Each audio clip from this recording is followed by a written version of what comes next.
Oh man, oh man. Are you guys ready for this? It's finally happening. We are finally here.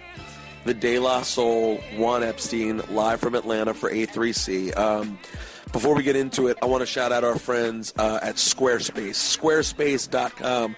Shout out to my man Ant, who is currently building the new Juan Ep website. Now, Ant does like 9 million things, so he has very little time to work on our website.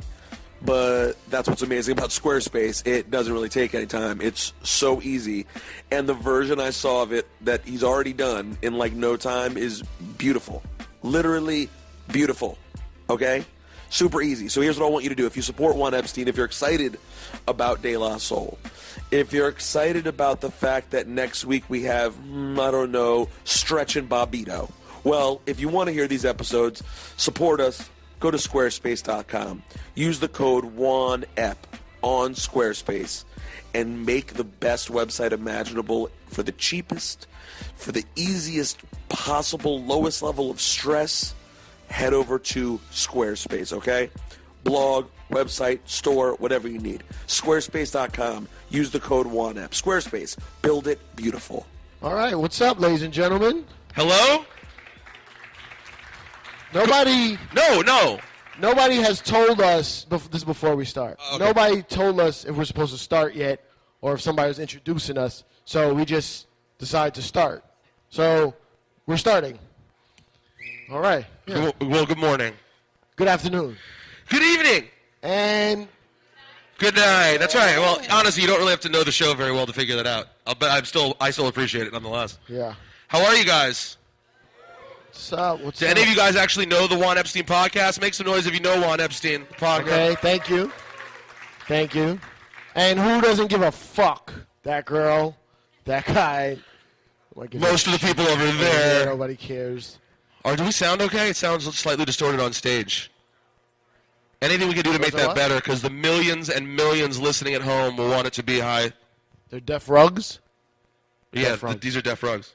We need a Juan Epstein deaf rug. Deaf rug? You got that? No, we do. A thing, a deaf rug? Nick, are we working on the sound to make it stronger? Check. Is there anything we can do? Deaf rug. All right. Well, guys, thank you for being here. Are most of you guys, I guess, from Atlanta? Everyone here from Atlanta? No? Anyone? Is anyone from Atlanta? Okay. Well, okay, Atlanta. I guess that's how ATLians make their noise. You're from Atlanta? Anybody from New York? New York? See, that's nice. How New York. Nice. What, is that Long Island? Oh, L.A., sorry. Oh, L.A. No, because we have De La, so I thought Long Island. Sorry, I didn't see. You're right. L.A., I'm sorry. Maryland? Maryland, that's right. That's where I'm from. Maryland in the house. Maryland. Yeah, we deep in here. Okay. All right, so guys, we don't want to waste a whole lot of time. Okay. For anyone who's not familiar, we do a The Juan Ep is a waste of time. Yeah, it just is a waste of time. No, yeah, I know. And in fact, if you're even participating, yeah, you have time to waste. Yeah, exactly. But for anyone who's not familiar, we do a podcast called Juan Epstein. We've been doing it now for 7 or 8 years. About 8 years, probably. Yeah, it is the longest running and original, first ever hip hop podcast. We're very proud of it. Least successful. What do you say? Least successful. Least monetarily successful. Right. I realize we're like old school rappers now. Yeah, exactly. Like we need a fund. We need a fund that you could contribute to us. Yeah, I think it's just people getting back at me. It's now like, this white boy's gonna find out what it's like to have everything stolen. So now everyone's making millions off podcasts. Right. And me and Ciph just moved into it together, which is really unfortunate. But ours is pure and with great intentions. It is. The intentions are great. Yeah.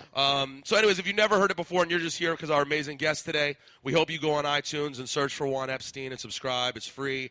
It's fantastic. And we do it basically weekly now. Yeah, try to. We just did an episode with OC, which is very cool. And Consequence was good, talking about the tribe history. Yeah, and I got a couple ones up my sleeve. We're about to do Buck Wild, which I'm very excited about. Yep. Anyone here know about Buck Wild? Make some noise if you know about Buck Wild. I just want to see where we're at. Okay. All right. I think they're ready. I think they're good. Yeah, I think so. The special story for anyone who doesn't know behind this podcast that we're doing today is that about 5 years ago when Hip Hop Honors happened, De La Soul came by Hot 97, and we were very excited. They were promoting the Hip Hop Honors, and we did a podcast with them. and we did like 90 minutes, and we learned their entire history, and it was amazing. Awesome. Like, we were so giddy about it. And then it turns out it wasn't recording. No, it was recording. Oh, it turns out the recording was lost. The CD, we recorded on CD back then. Remember those days, guys? CDs? So we had an engineer that didn't like to label shit and had just stacks of blank or what looked like blank it's still CDs. around potentially somewhere. I mean, it's been thrown out since. I told you I was just telling Pasta News. I have the second CD. It says Juan Ep De La on it. And when I pop it in, I was like, why is this the last 4 minutes of our you should have just amazing... put that out. That would have been hot. I have it. We should skip this and just... And I've gone through every CD I own that wasn't labeled to see if I found part 1. And we never found it. So this is us making up for what has been known, if you're a Juan Ep fan, as the Lost De La episode. And they're so generous for doing this. Mm-hmm. And, I mean, I think that they're not only one of the greatest music groups of all time, I think they are currently, to this day, still the best live performing music in group in hip-hop. I just think this is the best. If you have an opportunity to see them tonight, there's no better live performer. Yep. Pioneers in making an album more than just music, having like a story to it and skits. You know? They did so much. They're just, hey, let's not waste any time. Long Island Zone, they're one of the greatest of all time. All 3 members, De La Soul. Woo! Standing ovation. Oh, standing. Oh. Standing ovation. Oh. Well, I guess we should say De La. De La. De La. De La. Hold on, guys. We're going to do it again. We're going to do it again. Shit. It's so awkward. What were they doing, Nick? Were they taking pictures? Okay, sit down. Everyone sit. Shit. Because I want them to see y'all getting up. That really Nick, feels... can you keep an eye on them and just see how far away they are so I can time it right? Oh. All right, hold on. What's your favorite De La song? Hold on, he's timing. Ready? Ladies and gentlemen. Oh, here we go. De La. Oh, Nick, are you sure? Ladies and gentlemen, De La Soul. De La. De La. There they are. Yeah. In the flesh. Look at them. Nice. So agile. True Gory. Pot the spin hand. Yeah. You want to climb up? Oh. We just had a conversation about tight pants, and there you go. It's very difficult to climb on things these days. Pos, you could have used the stairs right there. Oh, man. So we are still currently recording, engineer. Is that correct? Thank you very much. We're going to check in with him about every 15 minutes. 1 2 1 2. Mic check 1. Mic check 2 2. How are you guys doing? 1 2. We good, man. We're excited, actually. Do you remember anything about, like, do you remember what we covered in the Lost episode? Or are we just going to, I don't remember. I think we can just start again.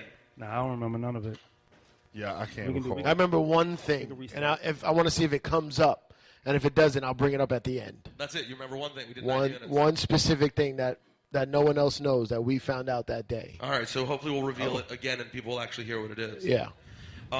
So listen, let's not waste any time. It's not often you have this opportunity to sit with a group as influential and amazing as you guys.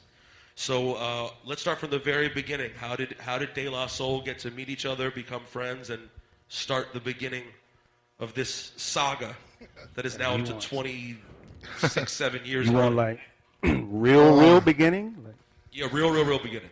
I mean, Well, these two knew each other for a very long time. yeah, I mean, I met them both in '85 in summer school. yeah, So you were all fucking up, basically. Yeah. pretty much. Yeah, me and Dave's brother was in the same grade, so when I moved from the Bronx to Long Island, we became really cool. Knew him from afar, like, oh, this is my friend Mike's brother. Years go by, we did summer school together, and that's how we kind of connected, and from there. So, yeah. And how heavy? Will you guys make sure Paz's mic is up a little bit? There. 1 2. There you go. He's a quiet What part of the Bronx are you from, Pos? South Bronx. Okay, nice. the beautiful South Bronx. Just making sure you don't have any of that Legionnaire's disease going around up there. Sorry, too soon. Sorry, Too soon. sorry. And you're from the South Bronx also? No, You're from not where the Bronx? South. Other parts. Which parts? The northern parts. But also shitty. Yeah. Shitty, but not the Not South. Yeah, not that shitty. And where were you guys in summer school that you met? This is now in Amityville. Out in Amityville. So when did you go out there? When did you move out there? Oh, Jesus Christ, when did I move there? What grade? I was fourth grade. Oh, fourth grade. Actually, third grade. Third grade. But I didn't start school until fourth grade there. I would, after my landlord tried to burn the building down in the Bronx, Yeah. I lived in Manhattan for a year while my parents got the house. Oh, nice. And then you got to move all the way out to Amityville. Yeah. So generally with the stories that we hear on this podcast, like 90% have like this glorious hip-hop story of the park down the street and plugging into the lamppost. And what was, obviously Long Island's a different world than New York City. So what was your guys' early introduction that made you actually start falling in love with the music being out in Long Island? I mean, it was something that everybody was doing. I guess the influences came from the inner city.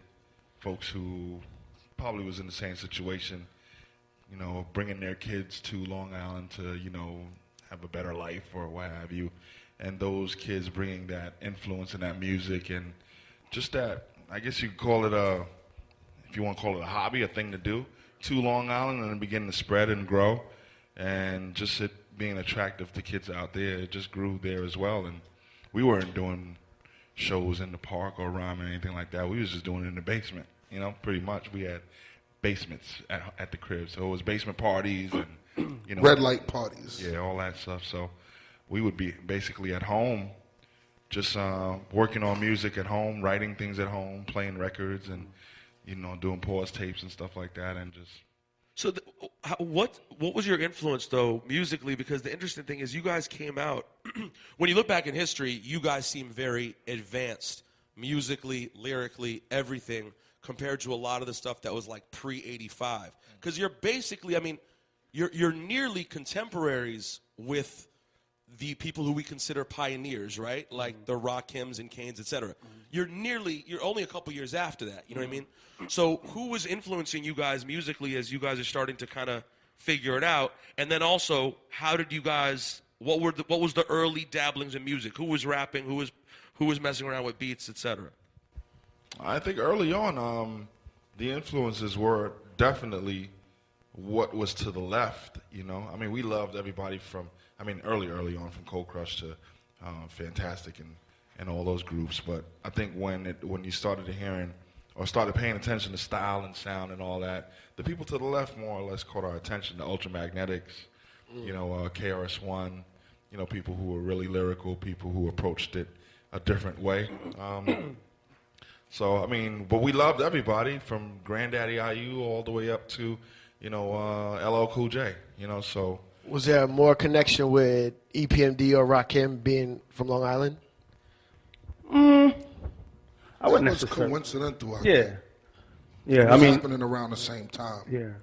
We actually, even before Rakim was doing records, you know, with us knowing Biz, and Biz would always come up to our school and, you know, Here we Rakim, go again with Biz. Well, you know, There's always a Biz the time. triangle of Biz.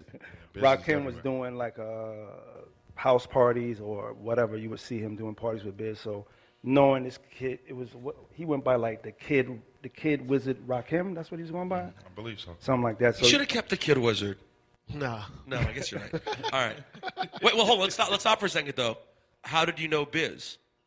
Biz used to come and just, wherever he was going to school, skip class there and come to our school and hang out. yeah.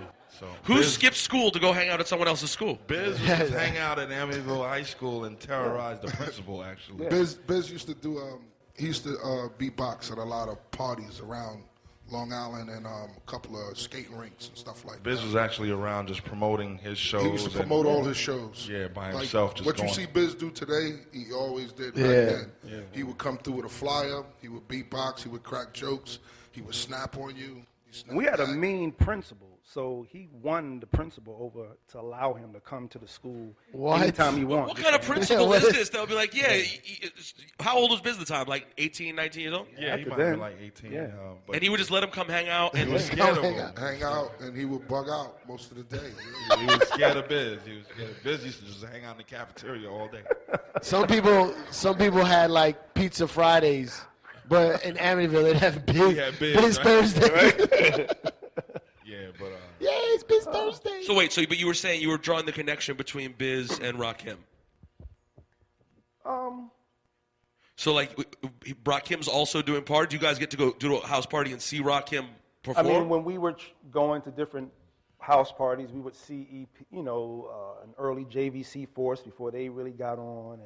And, of course, even like the coalition with Paul, like Prince Paul, of course, being in Stat when he got to be in Stat. Even before Stat, Prince Paul was a very well-known DJ and very loved DJ. Where's Prince Paul from? Stetson Sonic. No, I know that part. Where's he actually from? Amityville. He's from Amityville too. Okay. Yeah.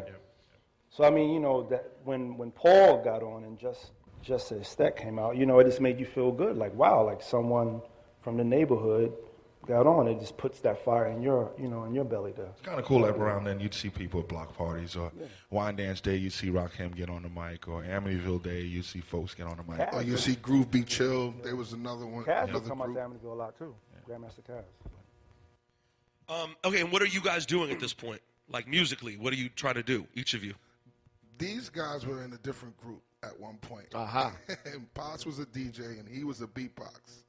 But they wrote for the cats. Easy Street was the name of the group? Easy Street, yeah. That's tight. Yeah. Is that why you were just saying back in the room, you're like, man, I wish we just stayed at Easy Strip and never included Mason in this. Yeah. But they always wrote for the dudes in the group. Oh, you guys weren't the main MCs? No, I was a DJ, Dave Beatbox. Yeah. And but Possibly lift your mic up a little. like Dave Beatbox, I was the DJ. Like routines was the big thing back then. So I mean, like how we can probably go through a lot of famous rap records where it was a routine and probably one person wrote it. So the MCs in the crew, they wrote, but we also helped write a lot of stuff too and come up with different routines. Yeah. So I mean, we just from there was just. From there, we didn't make it to the Apollo. Nah. So we Didn't have Easy Street wasn't it? Nah. We was striving to get to the Apollo, but that never happened.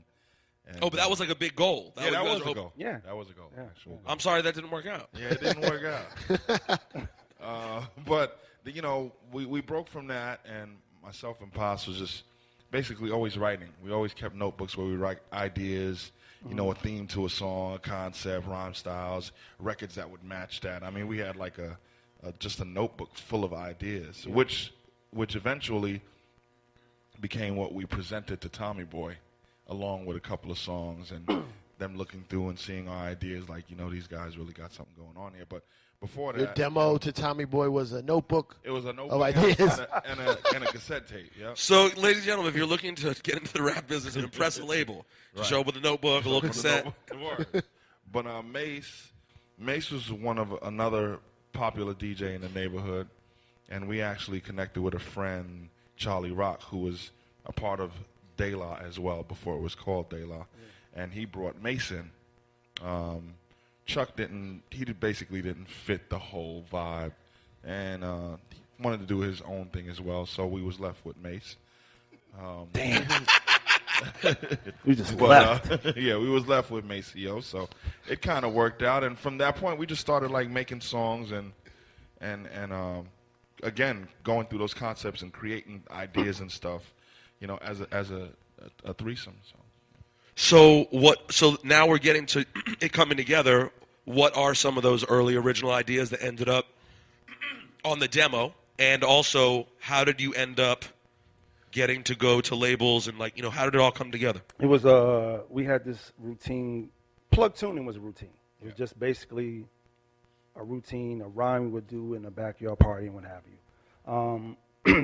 Found the 45, one of my father's 45, which was the invitations written on the wall. Zun, zun.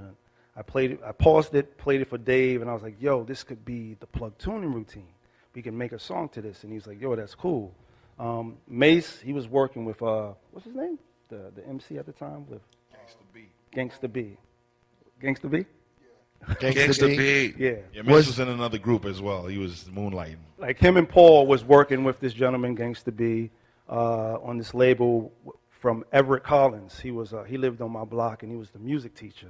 He produced for Isley Brothers and Surface. Oh wow, okay. Yeah. What was his name? Everett Collins. Oh yeah. He was a percussionist and keyboard player for the Isley Brothers, and he also produced. He co-produced that and Closer Than Close. Nice. No disrespect, guys. What he just whistled for everyone who might not? Happy? Only you. Yeah. I mean, I just think Surface. It's called black music. You don't know about that. Oh. Was Drake on it? It could nowadays. It probably would be a Drake record. All right. Okay, so your work doing that. Don't let us get off track. Sorry. And then let's keep going. How do we end up pulling this all together? Well, Here it is. This is around the time I moved to Long Island in '84. Between '84 and '85, I started meeting everybody, just meeting new friends. Either been playing sports, doing music. I met a lot of DJ cats, obviously. Friday and Saturday was big party nights for Long Island, especially with the football team. So I met a lot of DJs. That's where I met Chuck. And meeting Chuck is when I met Dave and Merce. And then it started to click from there. The following year, starting school fresh, we were in English class together. I think things started really to click for us late 86, early 87. Paul was just taking off with the Stet album. Every time he came to the neighborhood, he'd come home, he would DJ. Cats would be trying to record him. I think our relationship developed because I wasn't sweating Paul. I loved his work, you know. I loved him as a person, but everybody would be, oh, Prince Paul going crazy, you know. And we just genuinely connected. And then for some time, I told him about the demos we were working on. And really before Plug Tuning, it was like Three's a Magic Number. yeah. Oh, It was yeah. Ghetto Thing. Ghetto thing, yeah. It was Daylight Game, which became Daisy. Daisy Age. Potholes in My Lawn was Yeah. early on. This Freedom is of like Speech. this was stuff that was brewing between 85 and 86. Yeah. Wow. Before Prince Paul. With just us. Right. With just us. This Good is job, stuff guys. Good job. We was like 4-tracking and not even 4-tracking at this point. We were duping cassettes. Yeah. Yeah. And all doing it together, like everyone Yeah. kind of involved in the production and everything. Yeah, either I programmed the drums and Merce had the samples, or Dave played the keys on it, or something like that. You know, everybody played a role, whether it was just recording it or Just being present. just being present. So then how do you get the opportunity to go start actually shopping this to labels? Well, as Mason Paul, said, Paul. Yeah, once he let Paul hear what we were working on, Paul loved it. I mean, And he's already in a Tommy Boy. yeah. Yeah. And I mean, I guess Paul obviously felt a connection to how we were putting together music. I mean, try to make a long story short. You know, he was in a group. He was in a group where he couldn't really express the ideas he had. Yeah. He had some stuff that did land, but for what the style of Stet was, he couldn't really bring that diverse, quirky flavor we know him for. Yeah. You know, so this day was just divine for both of us. He playing the stuff that he playing the In Full Gear album, then he goes to play stuff that didn't make the album. And I was like, wow, you really need to hear this stuff. And he was like, Mace, you've been saying this forever. Let's go get it. Yeah. I cut school for Prince Paul to go get these cassettes. He was cunt school. Because that day had a purpose. Nah, So- I never really cut school, but this day I cut school for Paul. I wanted to go. Stop lying. So wait. So is any of that original music that didn't make In Full Gear stuff that made it to be De La Records? Yeah. Do As De La Does was one of them. I don't know. Do As De La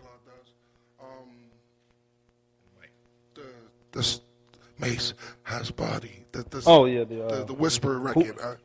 I forgot that one. Can you keep a secret? Can you keep a secret? Can you keep a secret? That one. And that's just a beat that didn't get used. You heard it, and that shit was dope. And then Yeah. so then you put together this notebook. Treadwater was another one. Treadwater. Yeah. So So then you put together this notebook and these songs. He gets you the meeting at Tommy Boy. Who do you guys meet with at Tommy Boy? Well, we didn't meet. Basically, Paul and Daddy O decided to shop demos together. Daddy O had a group, Paul had a group, and so they decided to just put their two groups together, us and whoever I guess Daddy O was shopping. They went to Profile. Daddy had the Blind MC at that time. Yeah, they went to Profile, First Priority Music, Warner Brothers Direct, someone else as well. Everyone wanted to sign De La. Everyone wanted De La. Everybody wanted De La. Really? So everyone they went to was like, yes, we get it, we're in. Yeah, they were in. So we could have went to any of those labels. Wow. So why ultimately Tommy Boy? I guess we just felt the comfort in Paul being there. He's kind of like becoming this person that we really respect. He's like a big brother. We know the history of Tommy Boy, of course. So I just think we all collectively just felt like It was just comfortable because Paul was there. Yeah. And we looked up to Paul, and we kind of like, allowed him to be the driver for the project. And for him, it had to make the most sense. Like, Yeah, just let me keep all my shit together. And Pretty much, yeah. And we just felt cool going there. It just felt comfortable going. I mean, I know everyone has mixed feelings on Tommy Boy, obviously, as the years have gone on. Yeah. But I will say there's something about De La and Tommy Boy that, at least, I don't know, like it's just a DJ label nerd standpoint that there is something nice about it, even though I know there's some downside. And underneath all of that, Tommy Boy was the place that we were supposed to be at. Trials, tribulation, whatever people think of them. They allowed us to be ourselves 100%. Whoever came in and tried to direct us, and of course, as a label, they suggested things, singles, we need that, but never told us you can't do this, you can't say that. So for us, it was perfect. I think we were meant to be there, and we wouldn't be sitting here if we weren't on Tommy Boy. Yeah. So we could have been on Black Watch. Lamumba wanted us, and we could have went that route. The what? We could have actually been with Black Watch at one point. With Lamumba Carson. And what's the name Paradise. of what's the name of the group, though? X-Clan. X-Clan. Oh, well, yeah, and they didn't have a lot. There wasn't a lot over there, right? That was a good record, but it wasn't much. Well, no, X-Clan was great, but they didn't have other stuff particularly besides. Although, let's be honest, I mean, marketing X-Clan was also probably an interesting challenge. Yeah. In retrospect. Shout out to X-Clan. What a great group. But anyways, so you guys, how fast did things start moving then? When you get the green light, you have some songs ready. How did things go? Plug tuning, we thought that was the beginning and the end, tell you the truth. Yeah. We was just looking to hear it on the radio, and that was kind of that. They were off to college. I was getting ready to go to the military. Then the opportunity came back to do Potholes in My Lawn. And then after that. So at first it was looking just like a single? Like that was the only thing that was happening? Was single deals then. It was like a test run. Yeah, pretty much. I mean, I think it was definitely a test run in everybody's mind, but at the same time, we did sign for a contract to do an album. After the second single. Okay, so it's just not a guarantee you're going to get to that place. Yeah. So who played it first? Who played on the radio first? P. Fine. Yeah, P. Fine played it first. Yeah, P. Fine played it. Right. What station? I forgot the college station. God, I respect you guys remembering the first play. Yeah, P-Fine, definitely. Because I thought, of course, I'm thinking you're going to say Red Alert or Marley. Was P-Fine BAU? I forgot. It was. No, I forget what it not BLI. It was. I forgot what station it was. I truly forgot. Yeah, but P. Fine was the A first college radio station. college radio station. Yeah. And then the second was Dr. Dre from Ed Level Dr. Dre. Yeah, BAU. That was BAU. BAU. Operating room. And then it was like Jeff Foss. Foss after that. It got the red a little late. It got the red like a little later. Did it get by the time it got to Red?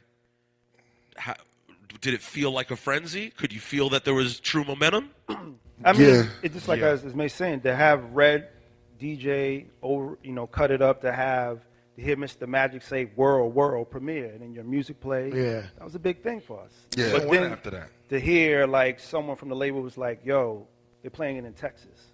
Wait a minute, yo, they're playing it in LA. Y'all got to go to this roller skating rink and perform at whatever the name of that place was. That was our first performance out there. Like, so it really took off. I mean, and mind you, here it is when the album was coming together.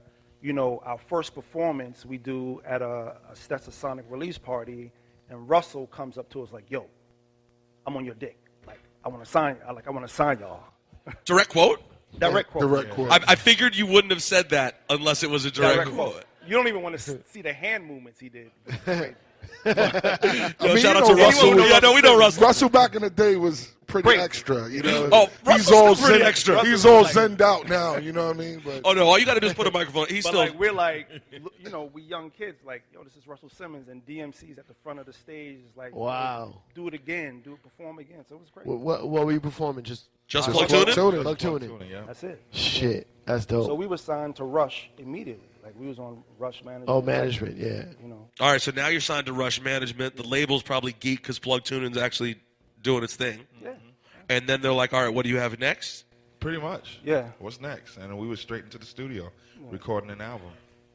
But we had so many notes and so many ideas that it was actually easy rolling into doing an album. It almost was like stop.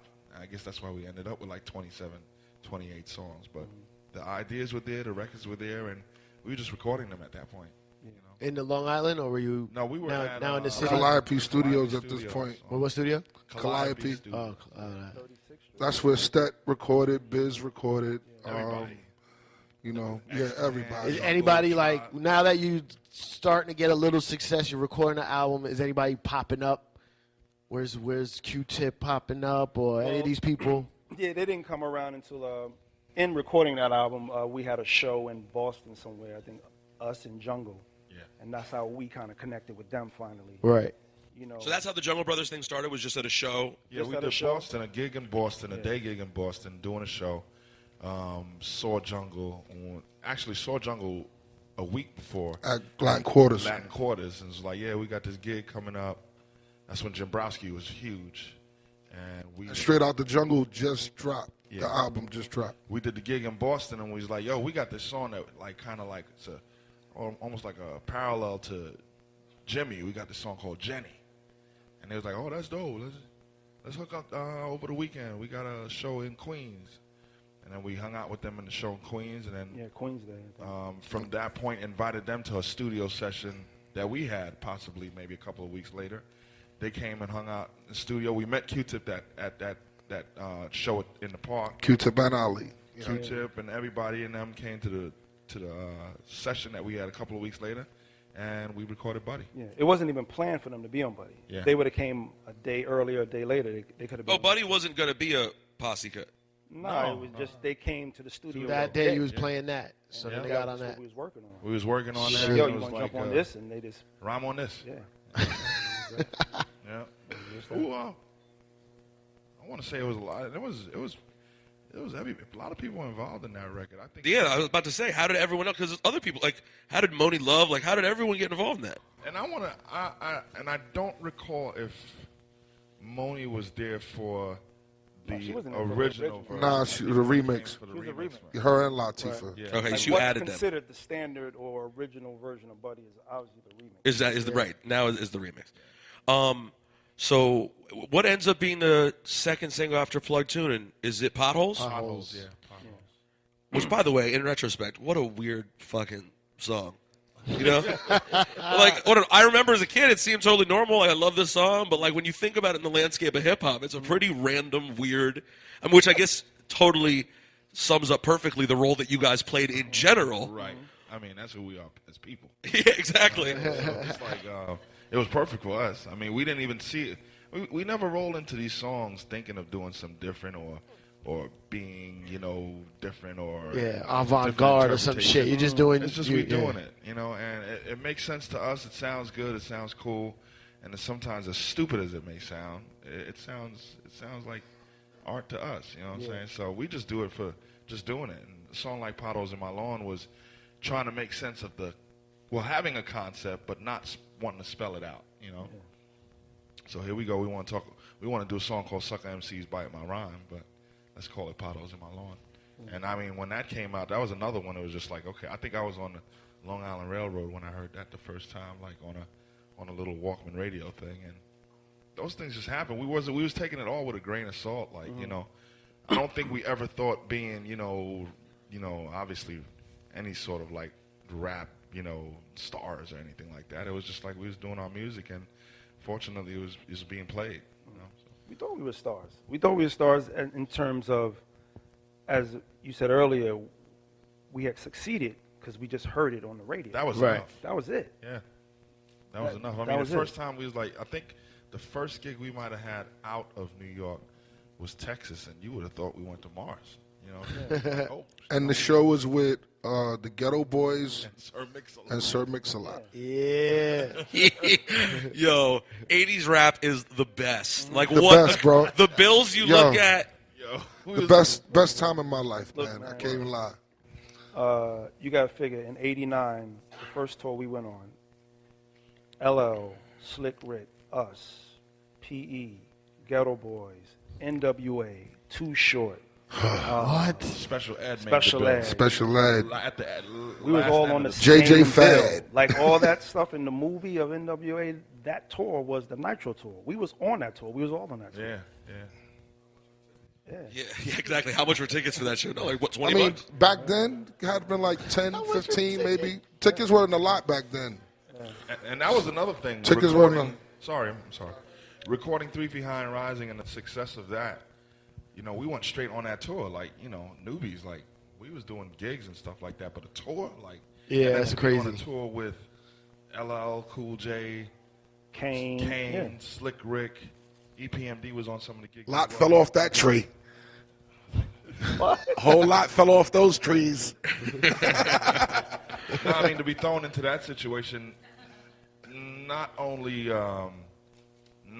overwhelmed because of the workload and the expectation as now artists, professional artists, but the overload of, wow, I'm around, you know, people who I've been looking up to for the last, you know, 10 years. Yeah.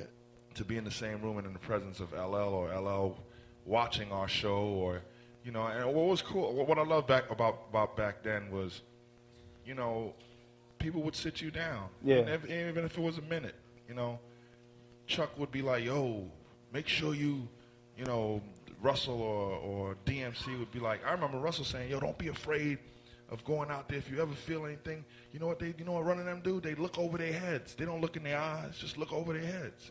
So it was kind of nice back then, even coming up, that we were being schooled, you know, we were being taught along the way by these people who we, you know, looked up to, you know. That's something that I think was really good for who we are today, just being able to give as well, you know, as much as we can. And what an interesting way to start performing, because like I said, I don't know if you guys heard it, it was during the first time I introduced you guys, but then you weren't there. But the first time I said the greatest, I think still you guys are the greatest performing group in hip-hop. We Like, sucked in the beginning. I was going to ask. What? So where do you start when you jump? Because we in our world, you know what I'm saying? Like I remember like a year ago, whatever, at Fool's Gold, McConan had that Tuesday record. It had been out for like a month. And A-Track, you know, he always pulls out great shit at Fool's Gold. So they had him show up. And this kid walked on stage. And when I tell you, it looked like he hadn't even performed in front of his fucking mirror yet. And that's not a diss. He was brand fucking new. Yeah. Right? Yeah. And I was like, oh. So anytime an artist gets thrown in front of a huge crowd and doesn't know yet, I mean, you guys, that must have been fucking tough early on. It was. I mean, especially to have an album so visual, we were still trying to figure out how to physically show that to the crowd. You know, so that it was tough at first. Those arenas are huge too. Commanding that stage is tough. It is, and in addition to that, we were fortunate enough and have the guidance of a Russell Simmons and a Leora Cohen to just also move us outside of that traditional hip hop setting and get us on tour with Fine Young Cannibals or who else? I'm not too sure. You went on tour with Lenny Fine Young Cannibals? Kravitz, Sinead Right O'Connor. after Nitro tour, Fine Young Cannibals. Fine Young Cannibals. So even getting in front of Oh my God, my dad could have seen you on tour. That would have been amazing. even getting in front of those audiences and them definitely not knowing who the hell we were, that was even a bigger challenge. I mean, Yeah, you had Arenas also? arenas and festivals. And amphitheaters. Yeah. You had to win them over on stage, like Yeah. right there. Like And they that didn't know was your tough. songs. Yeah. That was tough. That was another Russell Simmons moment because I personally couldn't do it. I just for me the fright of being up there and trying to prove to these people who probably didn't even know what hip hop was a little too much, and I think we actually canceled that tour. Well, you wanted to leave. You wanted to get off the tour, and Russell got on his knees. Russell did another thing. Come on, man. Come on, B. I'm telling you. Suck y'all dick, man. Come on. I was about to say, more sus random shit from Russell. There's a theme here. Yo, son. And he was like, please. I didn't think you was going to say it. No, I didn't think you was going to say it. That's love. We love Russell, but he was that classic character that, you know, he would just come in. He wasn't into try yoga to yet. save the day. Right. There was no yoga. Well, no, they're talking about this it. is pre-yoga, Russell. They're talking about a Def Jam movie, right? And shit like that is what needs to be in there if you're going to show the Russell character. Russell was that was important too. I mean, I love those dudes so much because they came out and they in the early days they were always in the trenches. They'd come out to the show, support us, be there, waiting for us to get off stage, congratulate us, tell us where we could do things better, tell us when the tough times were coming. You know, they was amazing for us, and it was kind of good that, you know, we were willing to be students. I mean, Russell Simmons is definitely like the Don King of hip hop, straight up. in a good way. But in a good way.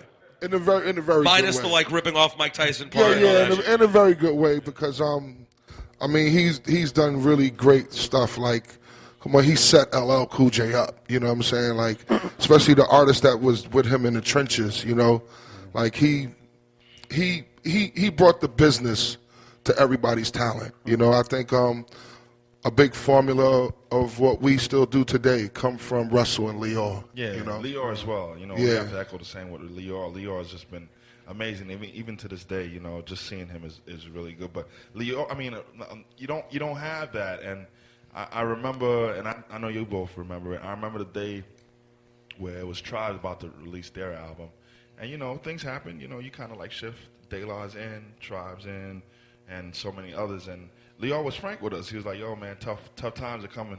Be careful. Like, tighten up your belt." Tighten up your belt. Yeah, we had just released Balloon Mind State. And they were aware that things were shifting. You know, they were aware. Oh wow! So this is in like '93ish, and he was basically saying Tribe's about to go on their shit. Pretty much. Yeah. You guys might have a tough spot right Yeah, now. here come Wu-Tang, here come Biggie. Yeah.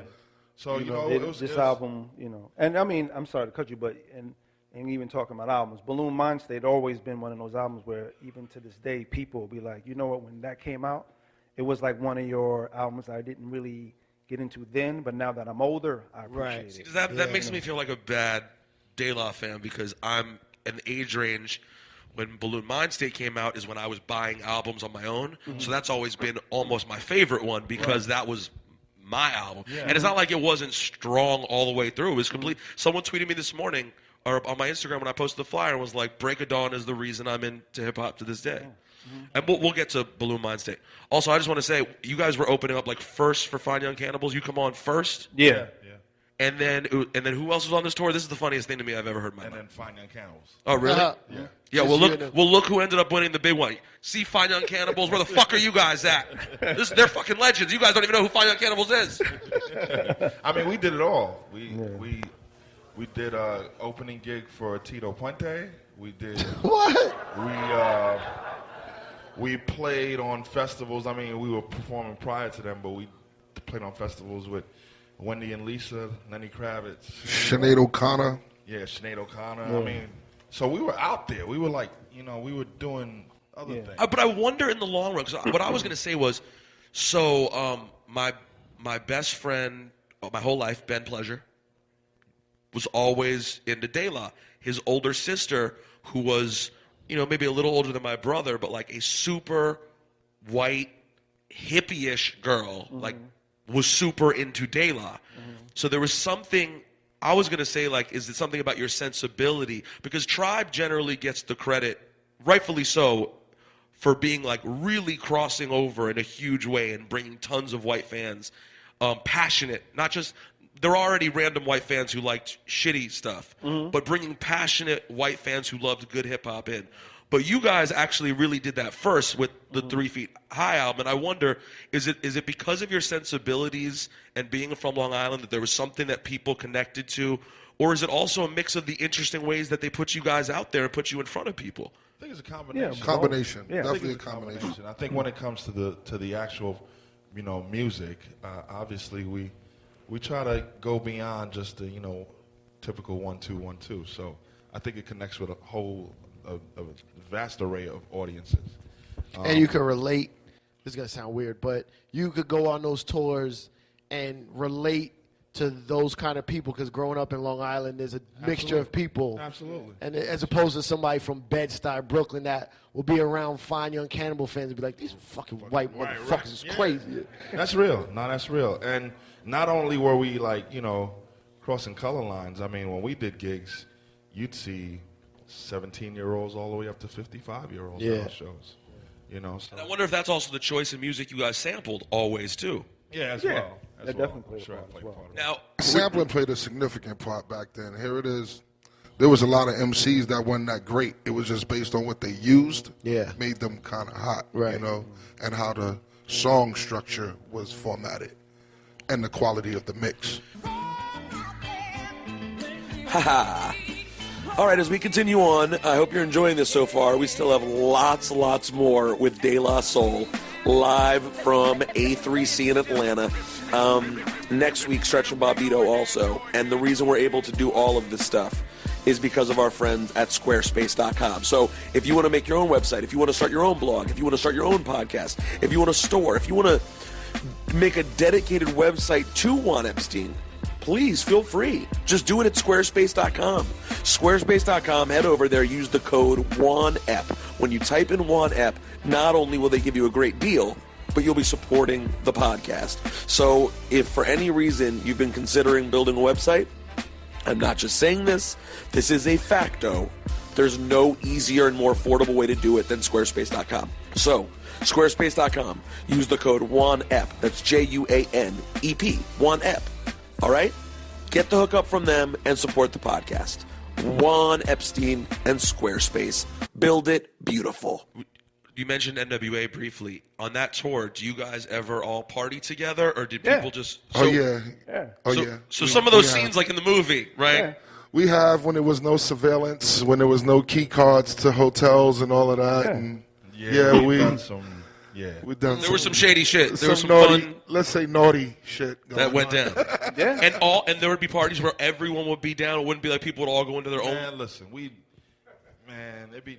Man. Man, We're here to listen, so you tell us. You know, man. it goes beyond parties. What was cool is that Ladies, can y'all step out for a minute? We're going to have guy talk right I mean, it was. Man. It was Let's just say family. Kane would mention the hotel every night in Oh, his yeah, rhyme. Mr. C told us that. Every night. So the lobby was Smooth just Operator He would would be the call song me, we all waited for. He would call me, he would like tell girls like, yo, this is my little brother. Like, 'cause I had my little nappy flat top. Oh, yeah, you have the top then, yeah. Yeah, so he'd be like, oh, this is my little brother. He's like, oh, and the girls be like, oh, you're Kane's brother. And I was like, yeah. Meanwhile, little Daddy Shane is like, fuck you, Pasta News. Oh, we watched Shane really become a man on that tour. Yeah. Oh, really? Oh yeah. Oh yeah. I mean, you know, I guess that's what that was one of the things too as well. People just. Oh, we're forgetting Too Short was on that tour. Well, yeah. Too So short. fuck fest. I That's what it mean, was. like I guess, and I don't know if Dave is trying to get to that. Came around, people was like, "Oh, okay, peaceful day." Yeah. But you know, through the night, they kind of like saw a different face. Okay, but I was going to Peace and say, love, but baby. that is something that clearly impacted you guys. The whole flowers, hippies, oh, De La so nice, De La Soul is dead was obviously a big a response to that. Yeah. And that's Yeah. how people saw it. Yeah. So you guys did get frustrated with the image that got cultivated? I think we were frustrated with the direction of the label in which they felt that they had to promote the product Right. and suggest It was one- what the group was about. It was a concept you had for an album. They made it like that is De La, the whole Yeah. They thing. made it a Right, lifestyle right, and an image. Right. So Peace Porridge from De La Soul is Dead is really like kind of some of the An instance- ode to, yeah, rebelling we, from we that. find ourselves getting into, you know, due to someone may feel a certain way or thought that. I mean, when we were on tour, we was the fighters all day. Yeah, we've heard. Thank you for taking us there because we covered this in the first one. I remember. Yeah, how did that reputation come to be? Because for those of you who don't know, within the hip hop business, it's like, oh, De La, nicest guys ever. And it's like, oh yeah, it's true, but they will punch you in the fucking face if they have to. I mean, how did that reputation come to be? Tour, that's it. I mean, I remember. Damn, Mace. Remember? You already told it to us once, and it didn't get recorded, so you got to tell us again. I remember- What is? There's some story you I'm told not too us. sure if it was the day we signed with Tommy Boy. Me, Mace, Merce. We call him Merce. His last name is Mercer, so we call him Merce. But me, Mace, Merce, and Paul walking back, trying to catch the train. I think me and Mace getting in a fight with some. Microphone. We saw some cats that was already fighting, and it just happened How we to be. get in it? I don't know how we got. I laughed, and the dude got mad and spit in my face, and it okay. went from there. Oh, you laughed at the fight? Wait, on your way to the Long Island Railroad? All the way From to- signing your record from deal. signing the record. And Paul was like, "Damn, man. Oh, I thought it was about peace. Y'all thought y'all was about peace." You They thought kicked- wrong. We got kicked off the LL tour. Yeah, we got kicked off the Yeah. Fighting? For fighting, Yeah. But so were people just trying to test you guys? No, we was It wasn't always that, because it would just be like, say, if Kane had, or Scoob and Scrap, Kane's dancers had a problem, I guess people would jump We had in. each other's back on the tour. Yeah. but it was always De La come through. Like it was like Yeah, but why, that's what I'm saying. Why you guys, though? Like, weren't there times you'd be like, yeah, y'all work that out? You guys seem like you were ready to scrap. I think we just loyal people, and I think coming from like I'll sort of attribute it to Long Island, like coming from that kind of a neighborhood where you make an alliance with people, and it doesn't matter who you are, you know, white, black, orange, purple, male, female.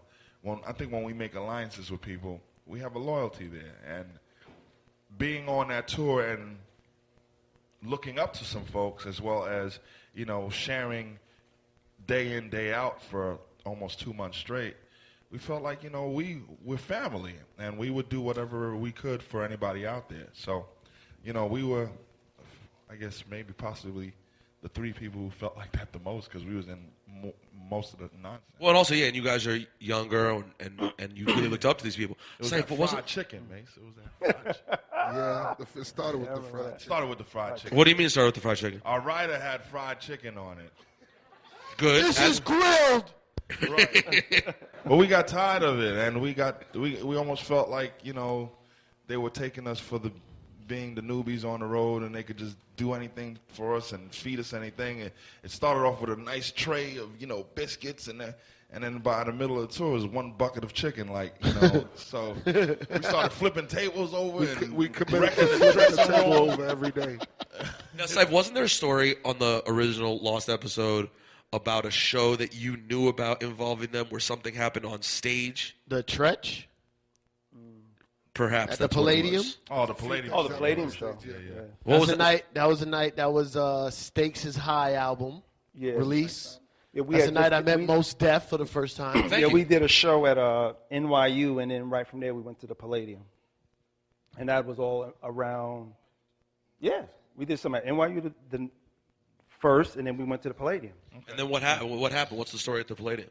Then Tretch thought you dissed him in a record. Yeah. Oh, yeah. So what was that confusion The about? intro to Stakes is High was originally a remix to Eye Patch. That's why it starts off with the same rhyme: channeling and sing, someone what bring. And I guess towards the end of that remix, I say, stick to your naughty by nature and your cane, because the rhymes that I post upon your something makes you feel insane. So I was just trying to say, stick to your way of nature and your coat, because my rhymes are more potent than that. So I put their rhymes in it. And that was actually like from the Balloon Mind State album, like I said, a remix that just never came out. It just come around to making Stakes is High, the end of Stakes is High. We chose to try to find an intro, and we came back to that and put that at the top of it. And I guess by the time... And I won't lie, though. It sounds like a diss. Like, it sounds like you could take that as a diss. I mean... Especially not if you're. I mean, Definitely around those yes, times, but not if you're a around De La those times, fan. Probably around those times, because when I think back constantly, even around that time, those was Is real. his mic on? His mic sounds not on. 1, 2. Those was real sensitive. Is it recording? Is Dave's mic on? Is right. Mace's mic on? Okay. 1, 2, check 1, 1, 2. All right, it's a little check better. 1, and you don't stop. Keep on. So you were saying, Mace, around that time? Around that time, times was real sensitive. So here it is, dudes would take metaphors and think it was subliminals. Yeah. You know? Yeah, subliminal was a big word then. Still is. Yeah. Yeah, still is. So and that's a time where everybody was really being super sensitive about the diss records. Pac was at his peak with dissing everybody at this point. And also groups was having internal issues. So if you got an internal problem, definitely across the way, you feel like you got an issue over there. Oh, and you guys are also label mates. Yeah, you and Yeah. Naughty. So what happened at the Palladium? So he approached you? Well, no, I mean, at He first it came was like... marching through the crowd. Remember that? You saw- Well, yeah, I I'm mean, in the DJ nah. booth, so I'm looking. The DJ booth was on the second level, so I'm looking down. De La's on stage, But and his then peoples was already at the front of the yeah, stage. they was already in the front. So we're performing, and one of his peoples just reaches his hand out like a normal fan, like, oh, shit, and I go to give the dude 5. Next thing I know, they're trying to pull me in the crowd. I'm like, yo, why is this dude holding my hand? And then Let go of my hand, and I look, and then Tretch is coming close. I was like, oh shit! And like, my hand. When I watched Tretch walk in, and it was like, dum dum dum dum da dum dum dum dum, and he's like weaving through the crowd. I'm like, oh, Tretch is coming to watch this. Oh no, Tretch is not coming to watch. So then what ended up happening? Was there a brawl? No, nah. They tried to pull me off stage. They didn't. And then all our people jumped on stage and all that shit. But nothing fortunately happened. And you guys eventually talk and explain that? Yeah, I mean, months and months go by. Because even before No, that, don't skip the Mace on the mic. Be like, Oh, we ain't no pussy-ass Long Island niggas. We'll fuck anybody up. And then why he's saying Thank that, you, like, Ciph. Thank you for not forgetting that. why he's saying that, like, 300 motherfuckers is jumping on stage for us. It was crazy. That was crazy. I mean, later on down the line, we spoke with Tretch. Yeah. I mean, Tretch has always been family since day one. I mean, No, that's still my brother, for real. Yeah. We were the first, actually, Tretch's first performance ever.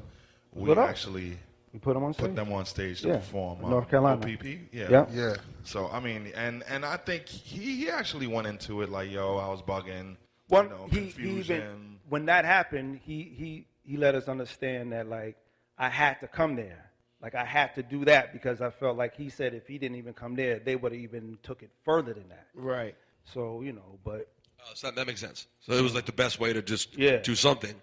so we had to just fuck you up opposed to shoot you. Right. Of course, that's much better. All things considered, the rap game has changed, guy. So 3 Feet High, big deal. De La Soul is dead. How was the reception for De La Soul is dead? And were people thrown off by you guys going a different direction? I think definitely. I mean, I know the label was pissed, but again, like they gave us our freedom, you know, and they rode with us and believed in the project in the end. But people were definitely thrown off and didn't get it. For the most part, Europe loved it. Yeah. So that's when that started to shift a I little think bit. hip hop fans. Yeah, that's got my it. favorite Hip De La hop album. fans. Yeah, I think hip hop loved it. But like the wider audience, not Right. whiter. But Not whiter, wider. wider. And I think that's when the shift started to take place as well, going to Europe more often, Japan, around the world. And, yeah, I mean, it was a well-received record, but it definitely was tough times for us. I mean, You guys continued for years and years after that, up until when I saw you do this in like the mid-2000s. I feel like when you perform Me, Myself, and I, say, we hate this song, but you love this song. We hate this song, but you love this song. Why do you hate that song? Do you still hate that song? Oh, I mean, we love the song. And I think we've even had a conversation about this maybe a couple of years back. We kind of want to stop saying that because originally, I mean, it's a Parliament Funkadelic record that we love. But it's the idea of that's the only song that people connect, you know, De La to. And we have a lot of, you know, music and obviously a long list of music. And it was the radio record the label anticipated coming from us. You didn't hate the song, you're just sick of performing it. Yeah. And we try. Because even if you go somewhere to do a promo show and you're going to do 2 songs, that has to be one of them. Right, Yeah. right. And we try to get it, we try to remove it from the set list, but you can't do that, you know. I think Good song, man. the way we perform it now, it's a little bit more close to the Parliament Funkadelic version than our version. I mean, I'll be honest. I'm sorry. No Russell Simmons. I'm not trying to say suck your dick here, but you guys could perform anything, any fucking way you want to perform it. Like, there's something about the way you guys perform these days. Like, I did a bunch of Rock the Bell shows that you guys were on. Like, every time it was just the best shit ever. There's something. Thank you, man. The whole freezing shit you did with the Doom song. You just did a whole bunch of shit that's crazy. God, there's a lot of stuff to get to still. Okay. Native tongues, man. Yeah, so Consequence came on the podcast a few weeks ago, and we got into a long conversation about the way native tongues chose to claim or not claim each other, right? Like, these days, there's no questions about who Young Money is, right? Like, my wife knows who is in Young Money. They're on every song together. You know, it's all put together. Native tongues, it was almost, I won't say it was a secret, but you guys didn't it wasn't completely blatant at all times. You popped up in random little pieces. How did the Native Tongues relationship build, and what was kind of the logic about how Native Tongues moved, or was there no logic? I think that was attributed to it not being an agenda. Right. I'm coming in the studio. Where y'all at? That's all it was. Yeah, friends just hanging out. Yeah. So it was like, okay, yo, say this. Yo, I need somebody to do this chorus. You know, anything. Like you hear like people whispering or Yeah, I got the rhythm. I'm sorry, Jerobi doing the Kermit the Frog voice on Peace Porridge. I could do Kermit. You know what I'm saying? So it was just hanging out, and then And it was definitely about making everybody better. I think it was more studio based than anything too, because everybody did lend ideas to one another to make each other just better. yeah.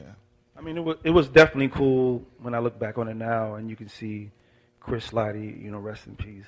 You know, them thinking from a business standpoint of how we should take better control of the name and making it to something. But as we're saying, we just saw each other as just friends hanging out. I mean, as much as we can say even Tip was in the studio, it could be brand Nubians across the hall from us, and they would come in. So it was just more of like a family feel. We didn't think of like, yo, let's capitalize on native tongue. We never treated it like that. Native Tongues is what, based on Buddy? I mean, the whole concept and the whole idea of this family, you know, dynasty, and it's just Buddy. Yeah, it's not like, it ain't like EPMD and DOS Effects and Hit Squad and Hit Squad Death and all Squad, that. yeah. You know. Yeah. Even one better, Wu-Tang. Wu-Tang is the one who maybe took it a step further.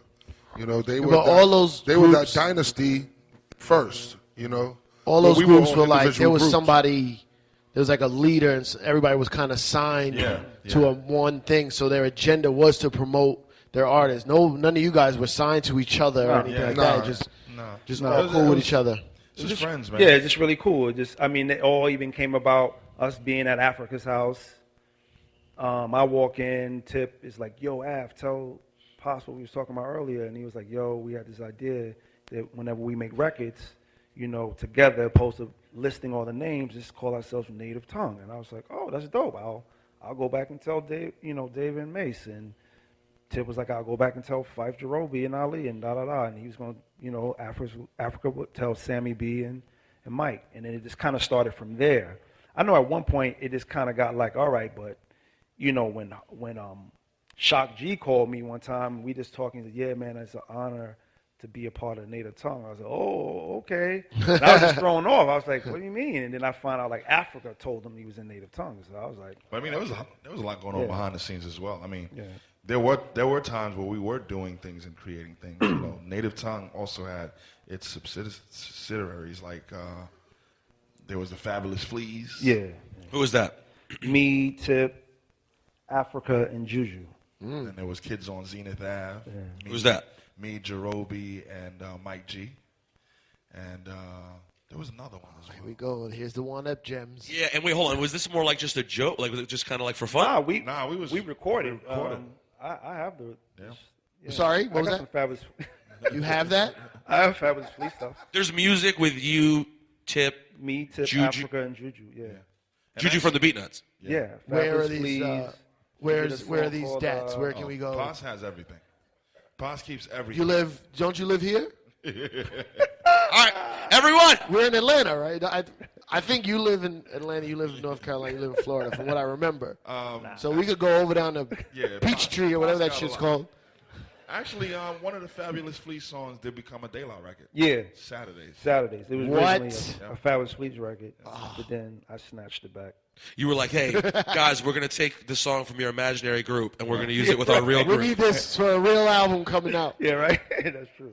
So that Q-Tip verse originally was recorded for a side group y'all had. Yeah, we didn't even do the music yet. I just put the music. I'm sorry, we didn't do the lyrics yet. I had put the music together because Tip, I came up with this incredible record for the Fabulous Fleas thing. Africa did too. Juju came up with one. I was like, shit, I got to come up with something. And so I came up with Saturdays. You know. Fuck. But yeah, like it was so good. That's one thing that I even talked to Premier about, and you know, even God bless the dead Dilla. I was like, yo, I never there's a really sign that says consider wrap it myself up. a producer because even when I made records, it's like it was hard to like give it to someone opposed to like, yo, I just made this gem. Let me give it to my group. Like It's So Easy, I made that for a remix for Naughty. Like Naughty was working on their album, Right. and they had Feel Me Flow. Yeah. So that's Feel Me Flow. Yeah. So I mean, but it was like, Yeah, can't give this away. Can't give it away. It's like it's hard to give away. I don't think we have to pay attention to the wrap it up. That's nice. I think we're fine because there's nothing in this room afterwards. It's a nice woman doing her job. Well, I didn't say fuck her. We're doing whatever we want. I just said I think we're okay. Jesus, Ciph. No, we don't want to. Now, see, that's crazy. I just want to say one thing. That's crazy because you guys all pitched in on producing all the music, or a lot of it, right? Yeah. But you never really did outside production. Not really. See, that's where it could have went, because anytime you made something hot, you'd keep it for yourself. But Q-Tip and Premier were like, I'm going to give hold on, this out. But that leads to my next thing. I was about to say, the amazing thing about De La is y'all have never broken up. It never really seemed like you were going to break up. No, close. A couple times. I'm fine, close, but everyone's close. There's been rumors. Yeah. No, I mean, to me, the Murmurs. I know I quit twice. Murmurs. I think I quit twice. But I mean, that's like, an hour later, you're like, all right. Is he the likely one to quit, though? You're the one who quit. You're the quitter of the group. You're the one who's like, yo. quitter, yeah. Like he I went go back to Burger King. he was like, yo, I will go back to Haiti and I'm out. I'll be good. I don't need this shit. But I was going to say, though, but maybe the not going outside helps the group kind of stay together. No, it did. It's a big part of it. I think, a lot plays a part of, sticking together, knowing that, number one is De La. We got to feed it and make sure it's healthy. Yeah. And, as well as just, the friendship. You're going to get mad. You're going to want to break up. You want to go home, and I can't fuck with these niggas, what have you. But at the end of the day, the magic is here. I always say, like, I can't get high with nobody else. And the music is the high, and I can't break bread with too many people. So it's like, with these folks right here, I feel good. And I think we all feel the same way. At what point did you guys realize that this was a permanent thing you were going to be doing? Like, because people thought rap was just going to end, like, at some point, right? Like, Rakim said, I read Rakim said that, like, rappers are like halfbacks in the NFL. Like, you have a 7-year window and it's over. Like, Chris Johnson was great 3 years ago. Now Chris Johnson can barely pick up 4 yards. No disrespect, Chris Johnson. But at what point did you guys realize, like, oh, we can do this for the rest of our lives and do well with this whole De La Soul thing forever? Personally, I was always, dreaming. Like, I always felt like we could, because I would always tell them, like, yo, we can do this. Like, never did I ever think any other way about it. Like, to turn around and know that I was in Five Towns College trying to get this music degree was just so my mother could leave me the hell alone.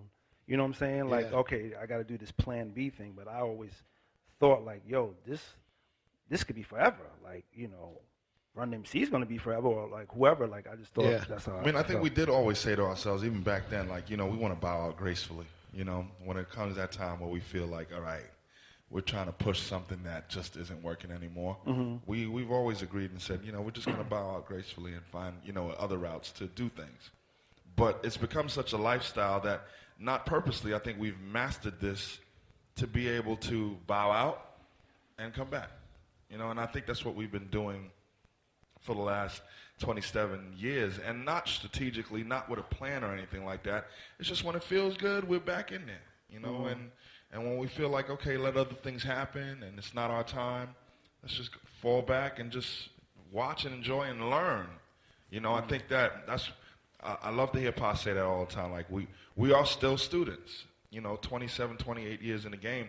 We learn, and whether it's Young Thug or Kendrick Lamar, we learn from all of them, and we're going to continue to do that. And hopefully that will continue to give us the energy and the smarts and just the creative ability to keep doing it. Well, the trials and tribulations let me know it was going to be long term. What do you mean? Well, when everything is good, everybody's happy. Is when things are going bad and you're still trying to figure out how to get it right again.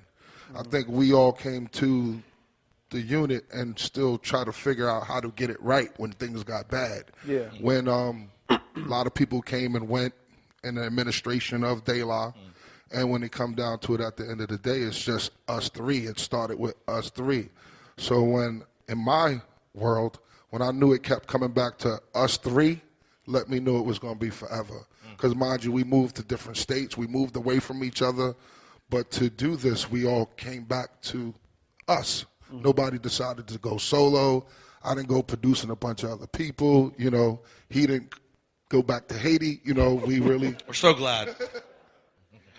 we really came back in the struggle to do this, which let me know this was going to be long term. So, you know, Cipha on this podcast often says, because he's the most honest person I know, that, you know, he's not as trendy as it's become to be that. Cipha isn't like the ultimate Dilla head, right? Like, I'm a huge Dilla head. I'm always playing him stuff. But Cipha, I think I'm correct in saying that your number one favorite Dilla song of all time that you, like, lose your mind for is Stakes Is High. Is that correct? Yeah, definitely. So that was, like, the one that really resonated with him. And that record is... you saw the post on Instagram.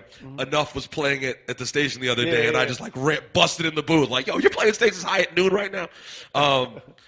Tell us, record is crazy. Yeah, tell us a little bit about that record. Like, working with Dilla a little bit, and then also it's just a weird, interesting record. The whole way it starts is weird. There's no form to it. It doesn't have like a typical 8-bar intro. It's just like that album was the first album where the title was. We understood what it was going to be. I mean, usually beforehand we worked on music, try to figure out how we're going to gel it together, and start figuring out titles. Dave, I want to say, and was it with Fudge as well? Yeah, Fudge. Yeah, so I mean, him and his cousin, you know, just in talking, being fathers and just seeing where the world was, we was like, you know, that could be a really great title, Stakes Is High, because even where our career is, even at that point, we weren't sure, like after coming out of Balloon Mind State, and as we were saying earlier, Wu-Tang is the biggest shit, Biggie and everything, like where was our footing, where did we stand? And did you feel disappointed by Balloon Mind State? I don't know. The success of it, yeah, but the project, nah. Nah, yeah. It was a good album. Yeah. It's one of my least favorites, personally. Really? And real quick, before we finish the Stakes Is High conversation, when doing Break of Dawn, did you guys ever have to deal with Michael Jackson at all? I hate Break of Dawn. He hates Break of Dawn. Well, you're bugging out. Well, guess what? You're wilding. Did you ever have to deal with Michael? Because everyone said that he was very hands-on as far as clearing records. Like, his team very much had to clear it. We didn't have a problem. I mean, I think because the original, that song, I Can't Help It, it was written by Rod Templeton from Heatwave, so I don't even think it was an issue.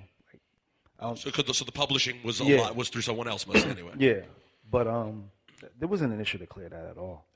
So Michael never called and was like, "Hey, what's good with my song?" And that was another record that actually I did for someone else, but then the label was like, "We need a radio record," and then I pulled it back. What, there was going to be another song? It was originally for one of Prince Paul's artists, Mike Tellux. So it was a record. Wait, the Break of Dawn beat was someone else? Yeah. Yo, you're notorious stealing beats back. He steals good shit. And Dave, why don't you like Break of Dawn? I did that twice myself. Everyone does. We're just a theme in hip hop. We're learning. I don't know. Break of Dawn was, I don't know. Felt like we was kind of chasing what Tommy Boy wanted. Yeah, they definitely was looking for that. So I was like, well, why this was still good though. Yeah, I'm a fan. I mean, I understand what someone could say about it. I just find it like infectious. It's just, you know, it's a catchy, good fucking song. All right, so Stakes Is High. Yeah, it made sense for your life where you guys were at that so point. that, you know, the title, we just needed to hear that music that would resonate in being the title track. So one day I was at Q-Tip's crib.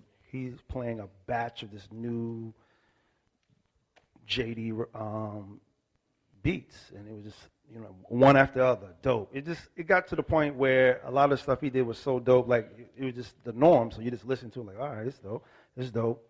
So immediately when Stakes Is High comes on, because like Tip would be like, yo, what do you think of that one, Merce? I'd be like, yeah, that's dope, man.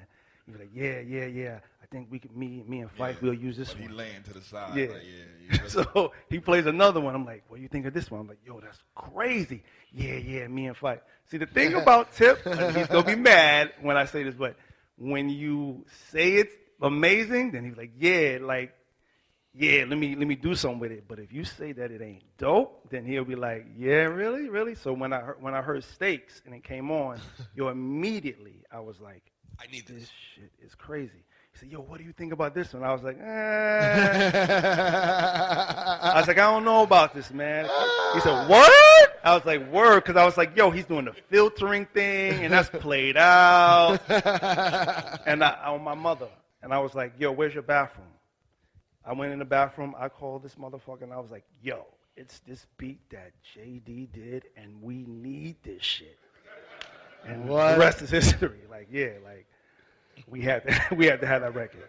Like, if I would have said it was dope, there would have been no stakes. There would have been no stakes. And then I'm sure half the songs you said was dope that Tip was like, oh, I'm going to take this, never end up coming out anyway. Yeah, right. Like, then just putting a stack. Right. So you said, how'd you get the beat? I called them. We called JD. Yeah. He was more than happy to give it up. Yeah. Tip, he didn't get mad or anything. Nah. He don't even remember. He probably don't even remember. He don't remember. There was so many beats that day. Yeah. Did you work with JD on the record, or was it just you took it, rhymed on it? No, I just took it. I had actually already put half of my rhyme together for another song that we had that we thought could be six, the title track, which was okay. And did you know you wanted to release the song not only as the title track, but as the first single? We didn't want it to be the first single, actually. We kind of like wanted the attention to be on the business. Yeah. Which at first it was. Yeah, it was. I mean, we wanted a video. We wanted that to be full blown like thing. But I mean, the tradition was always the B-side first in hip hop. The Business, which for me is famous for its Common's last verse before he became the world knows him and he can't say anything. Now he has to edit it. I always laugh when he performs it. That's real. Yeah. They got too many white boys. I forget what he says, but he says something nicer. It's like, they got too many point guards. But no, the Business was a great DJ record because the beginning, the way you brought in the beginning, is such a great mine's mad fuzzy from doing terrible That's definitely juggles. a record you cut up, Yeah. But then, eventually over time, Stakes is High kind of became. And as you're saying with the talking up front, that was just during the mastering of the album. We was going back to Tom Coyne. We went to get something to eat, and I think Dave saw this this homeless gentleman sitting out in front of the building, and we just pulled out the tape recorder and started talking to him. Oh, the fucking So that wasn't like homeless guy. The rambling at the beginning where you can't quite hear what's being said completely. Well, no, that's a dice game. The rambling inside of the music before I rhyme, that's like Mose, his brother DCQ, and all them playing dice. Right. But what the does talking, it say? the homeless dude talking. Like, I don't like rap. No. He's just talking about down on his luck and. Oh And he said stakes is high. Then the track came on. Yeah. So you literally found a homeless guy. Yeah, we had. While you were mastering. Yeah, we was passing him every day during mastering. Yeah. And then I was just like, I'll go outside and talk to him, see if he can take it. I mean, and now he's Donald Trump. Yeah, right. Full circle. That's amazing. And is Stakes is High one of the ones you really look back on fondly? It was an important record. It was a special record. I mean, recording that song, obviously it being a Dilla track, special to us, and just the magic that happened with that record, the way it came together. Using the elements again, DCQ, Mose, and I forgot another dude was there as well, and he was like, yo, we need something for the top. Like, yo, go play dice. Go play a dice game in the Cash. It was Cash. Like, yo, play a game in the room real quick. We just record, John. Yeah. So things just happen naturally and a little crazy with that record. So it's a special record. What do you think's what's the underrated one that you're like, nah, this one was actually like, for me, I think it's Bionics. Bionics is top 10, one of my best albums, and I think it's definitely underrated. Yeah, I mean that was a great fucking album. Yeah. Is that so? Do you guys all agree, or is there another one? Maybe it's Grind Date, or maybe it's another one of the AOI series. I just want to say I worked at Tommy Boy when Bionics came out, and I have boxes of stolen vinyl. If anybody wants them, just let me know. There's a lot of hands being raised. I got the you have the instrumentals too. Instrumental album, boxes of it. Attaboy. That's how you're supposed to do it. I don't know if that came out of your budget. I apologize, but I stole lots of records. Bionics was a good record. I'd probably have to agree. Yeah, Bionics. Woo. What about you, Mace? Is that the underrated one for you? I think Balloon Mind State was the most underrated. Yeah. And you guys seem on the fence about that. No, I mean, it's the only album that I feel we made that didn't feel complete after it finished. Like, at the end, just to hear that voice at the end, and it just went off the way it did. It just, for me, I didn't feel like it was completed. That's how I feel. I mean, what happened to Shorty No Mas? She was so cute and awesome. What happened? She became a mom. I was about to say that, probably pregnant. Married. Yeah, a lot of rap careers are changed by the old family thing. Yeah. No, it's somebody we know, too. I don't know. I don't know. No? Okay. Just keep it to yourself, son. I wonder if that's the thing that came out in the first Yeah. podcast. That now you're not mentioning I it. thought it was Okay. Oh, no, that wasn't the thing. You didn't bring up the thing yet. I don't watch sports. I thought he was an NFL guy. It is, but I think he's a football player, something like that. Speaking of football players, yeah, how is it being the father of a football star? I'm a proud father. I'm definitely proud to watch my son achieve his dream. Tell Cipha what your son does, because he has no idea or understanding of what Yeah, football I don't know is. what's happening right My now. son is Trey Mason. He plays for the St. Louis Rams. He's a running back for St. Louis Rams. Is that Hold on. is that a professional NFL? So he's on a professional team. Okay, He gets okay. paid a shitload of money. Okay, that's his and son. he's like a notable player. Yeah. Oh, Like, okay. He's not like he has a guaranteed contract. He's Okay, good. So he plays professional sports. Nice, congrats. We beat the Redskins got you all a couple weeks ago. I'm sorry. We were at the opposite end of things. But guess what? The check still cleared after the game, so you guys are winning, ultimately. Cipha, you don't want to mention the thing that you said? You have to. Well, it was just how Pasta News came up with his name. Yeah, yeah, so if you would tell us, Pasta, that was on the original podcast, and it's been gone. But at the time, no one ever knew. Maybe now it's not a big deal. yeah, Sop Sound. Funny enough, I wanted that name to be our group name. Like it was some battle in the high school. You battled Paul Chisholm in beatboxing, and then after Dave, did his thing, we all outside with our friends, and I was like, yo, we should call the group Sop Sounds, and everyone was like, yeah, that sounds whack. Sop sounds. And I was like, all right, well, they was like, let's do it Easy Street. And I was like, all right. So I was like, I'll be DJ Sop Sounds. And that Sop Sound was like a thing where, my mother would always say, like, boy, you better eat everything on your plate. Like, take that bread and sop up the rest of it. So it's like merging stuff together or absorbing. So I thought it would be cool to be DJ Sop Sounds because I would cut all different sounds and music. And so, yeah. But then I turned Sop to Pos, sound to Denuse, and that's how I got Pos Denuse. All this without weed either. No weed involved. But because That's super nerd right there. That's because super Pasta nerd News stuff. it's not that backwards. Yeah, It is sound completely? backwards. It doesn't. Sop is Pos. The noose is sound. The noose. Sound. But are you making them each backwards separately or Yeah, all Yeah, together? yeah. Separately. Yeah, but that's weird. Normally it's like you'd be It's just backwards. De La's weird. No, like Trugoy is yogurt backwards. Yeah. We get it. Yeah. That is even weirder though. It's a double. It's You a take double each reverse. word reverse. Yeah. Sop Reverse, is reverse. Pos. Sounds is Yeah, I Denuse. get it. It's still fucking weird. That's amazing. Were there ever moments in Native Tongues where you guys would?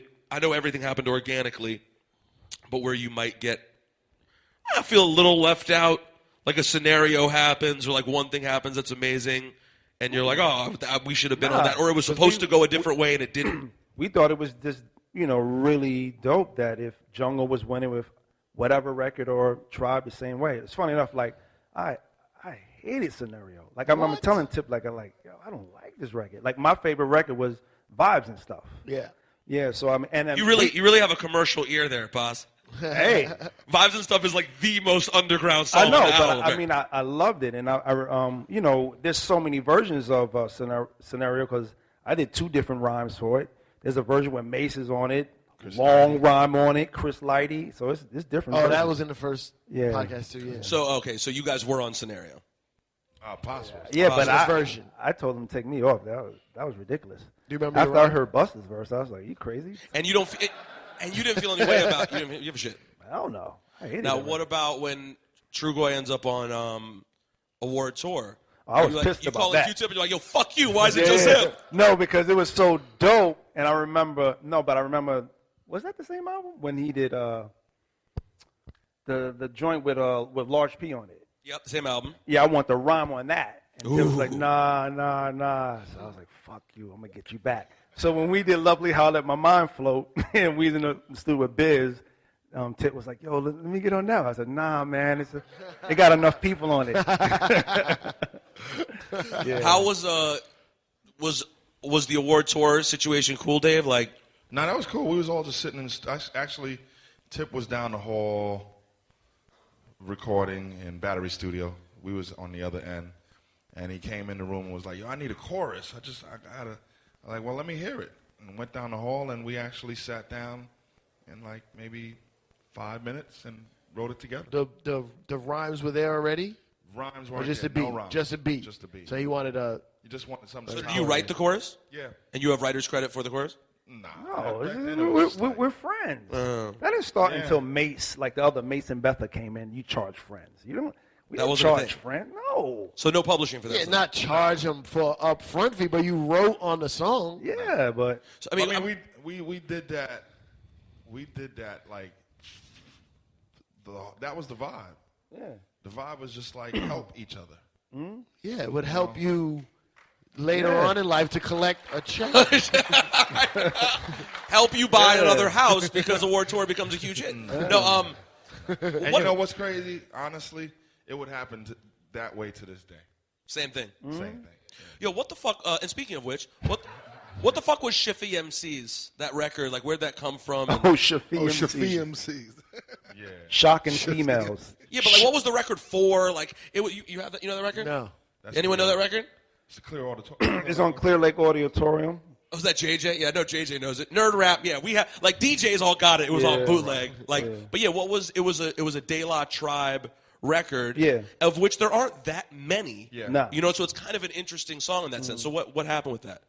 It's another day. Yeah. Just a song you guys did, and it didn't have a place, so it ended up just. Just Yeah, yeah. it's floating. Just floating, and we threw it on that little EP. EP Yeah, thing. Clear that we Lake put up. Auditorium. It was like a spinoff of Balloon Monster. Yeah. Oh, the Clear Lake Auditorium. Yeah. Yeah. It was on Amazing. there. I got some of those too. Vinyl. Ciph, I'm not kidding. I need one of those. Okay. The clear vinyl. Yeah. I have the clear green vinyl and the CD. I ain't even front. I need to. That shit. Yo, he's looking at you. I got some shit, yo. Hold on, because there's another. got some There's two weird records from. Okay, there's Clear Lake Auditorium, but was then it- after It's, the Orange- next album, Like orange Sweet vinyl. Steaks. yeah, there's the Super Sweet Sweepstakes Steaks. also. Yeah. Oh, that's the one I have. Fuck. Oh. I Oh, have that's that one. that's the orange vinyl. Yeah. Yeah. That's the one I have, not the Maybe I That, don't. and that has other random shit on it, like I think like a Super an MC extended remix? version of It's Baby, so Baby, hot, Baby, or- Baby, or something like that. What's it's hot or it's so hot? Is that Oh, that's the remix to It's So Easy. Right. Is that on there as well? I don't know. okay. So what's Sweet Dreams is on there.